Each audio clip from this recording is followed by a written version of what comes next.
سندھ حکومت کو میں نے کہا یہ منافق اعظم ہیں، انہوں نے رمضان پاک کے جمعہ والے دن سخت لاک ڈاؤن کیا، پورے مہینے میں کیا کہ نہیں کیا؟ وہ مراد علی شاہ جو ابھی خود پھنسا ہوا تھا ایسے ہاتھ جوڑ کے منتیں بھی کرتا تھا، اللہ کے لیے گھروں میں رہیں، مسجدوں کو بند کر دیا، اور جمعے والے دن لاک ڈاؤن سخت 3 گھنٹے کا، جمعہ بھی نہ پڑھ سکیں۔ اب اپنے جلسوں کی باری ہے تو اب وہ کہتے ہیں ہم تو باز ہی نہیں آئیں گے، میں کو روک نہیں سکتا۔ منافق ہیں یا نہیں ہیں؟ پاکستان کی سیاسی قیادت جب یہ اقتدار پہ ہوں تو کچھ اور ہیں، اور جب یہ اپوزیشن میں ہوں تو ان کا رخ ہی دوسرا ہے۔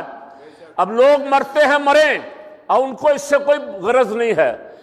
ویسے اگر یہ ان کو اپنا مسئلہ نہ ہو تو پھر ان کو یہ جمعے کی نمازی بھی اچھے نہیں لگتے، وہ کہتے ہیں ہو مسجدیں بند کرو جی، فاصلہ رکھو جی، جمعے پہ بھی کرونا پھیل جائے گا، نماز با جماعت بھی بند کرو جی، دریاں بھی اٹھا دو، آپ نے سارا کچھ دیکھا ہوا کیا ہوا۔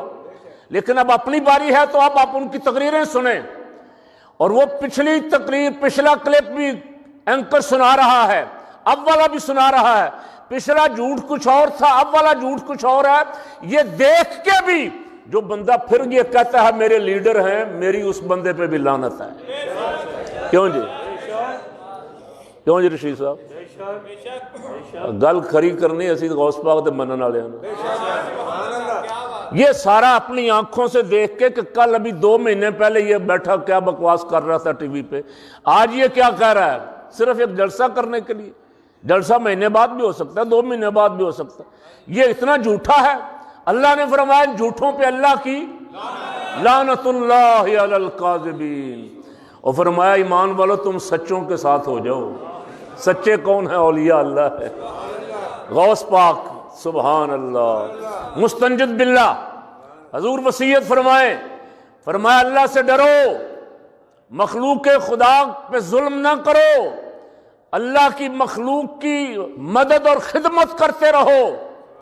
جاتے ہوئے کافی ساری دیناروں کی، اشرفیوں کی تھیلیاں لے کے آیا تھا، عرض کی حضور یہ لنگر کے لیے لے کے آیا، فرمایا اس کی حاجت نہیں ہے، اس کی ضرورت نہیں ہے۔ اصرار کیا کہ مہربانی فرمایا اس میں سے کچھ رکھ لیں، 2 رکھ لیں، 2 تھیلیاں پیش کی۔ آپ نے ایک دائیں ہاتھ میں پکڑی، ایک بائیں ہاتھ میں، جب پکڑ کے نچوڑی تو ان سے خون جاری ہو گیا۔ فرمایا مخلوق خدا کا مال، ظلماً لوٹا ہوا مال لے کے میں تمہیں اللہ اور اس کے رسول کی محبت کی بات بتا رہا ہوں، تم مجھے لوگوں کا خون لا کے پلانا چاہتے ہو۔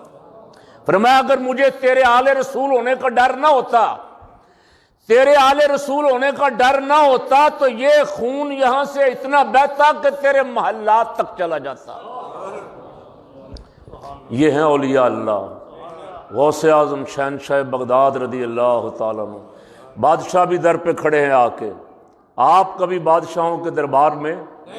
یہ اولیاء اللہ قرآن مقدس بیان کر رہے ہیں۔ آج جو دانشور بنے ہوئے ہمیں سبق دیتے ہیں غیر اللہ غیر اللہ غیر اللہ، روز کسی نہ کسی دربار میں ہاتھ باندھ کے کھڑے ہیں، سبحان اللہ۔ فرمایا الا ان اولیاء اللہ لا خوف علیہم ولا هم یحزنون۔